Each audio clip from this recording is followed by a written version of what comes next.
Kremlin may reject the draft peace plan without even looking into the details. Several reputable global media outlets reported this after the talks between Ukraine and the United States in Geneva. But let's figure out whether the Kremlin is even willing, in principle, to sign a peace agreement if it isn't drawn up according to Putin's demands.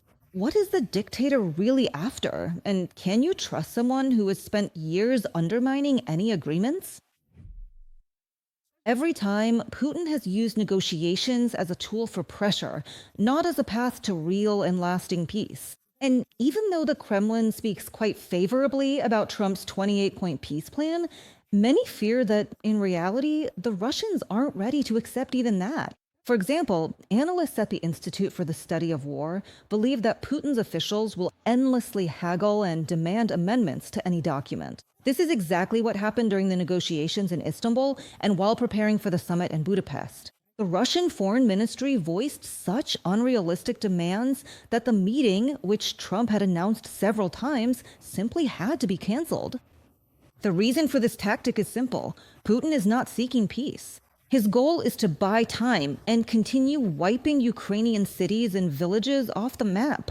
Russian officials and ultranationalist voices continue to reject any peace plan, including the original 28-point plan proposed by the U.S., which does not meet Russia's long-standing demands to destroy Ukrainian statehood and weaken the NATO alliance. The Kremlin is exaggerating recent Russian military activity to pressure Ukraine and the West into surrendering territory in the Donetsk region, which Russian forces are unlikely to capture without several years of campaigning. The Kremlin is doubling down on the false narrative that Russian successes on the battlefield are so extensive that a Russian victory is inevitable.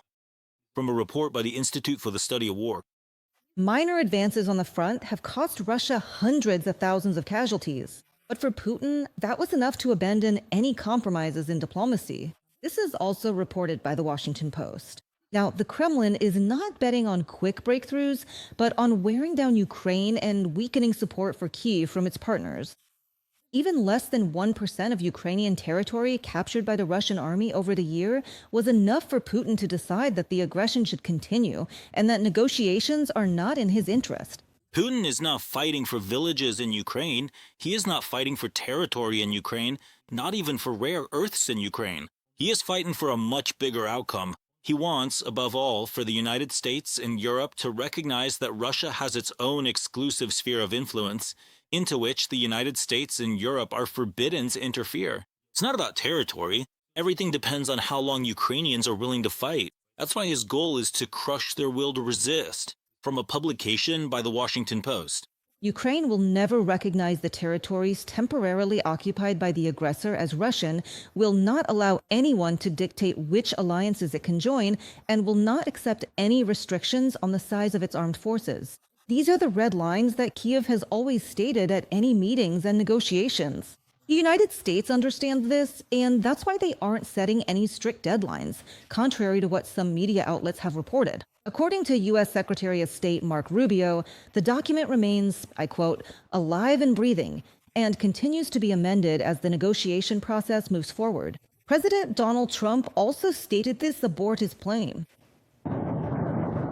It was just a map. Everything that existed was a map. It wasn't a plan, it was a concept. And they're taking each of the 28 points and going through each one separately. Then, out of the 28 points, 22 remain.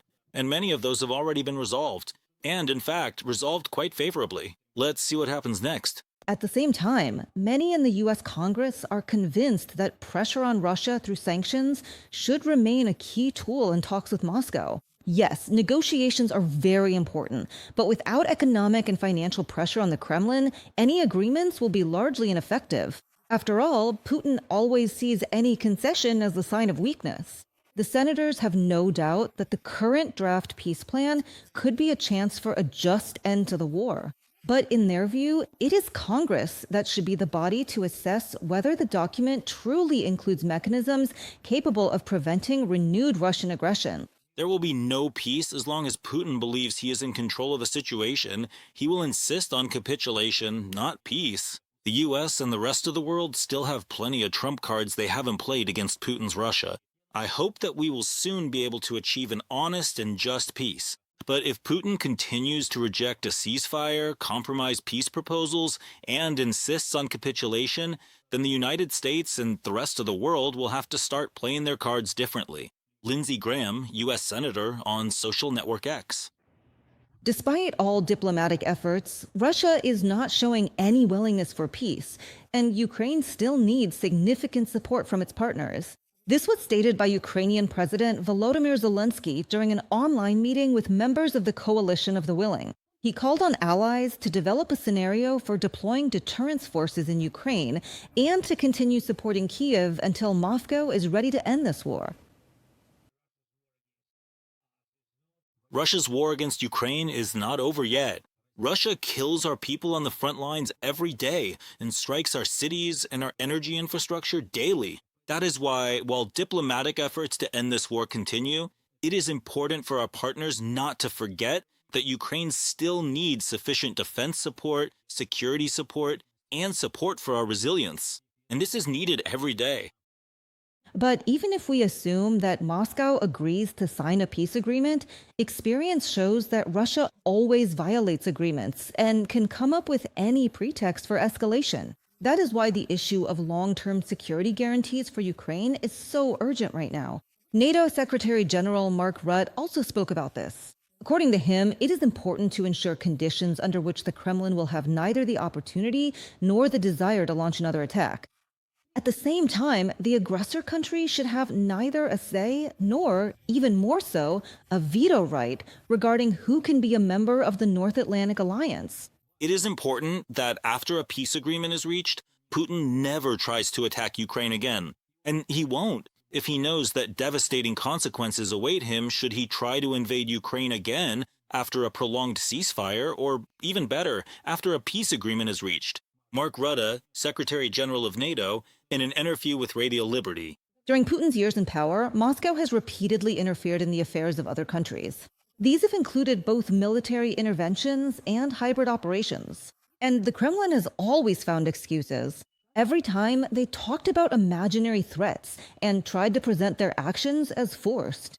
Russia has never cared about international norms, warnings, or the signatures it put on conventions and memorandums.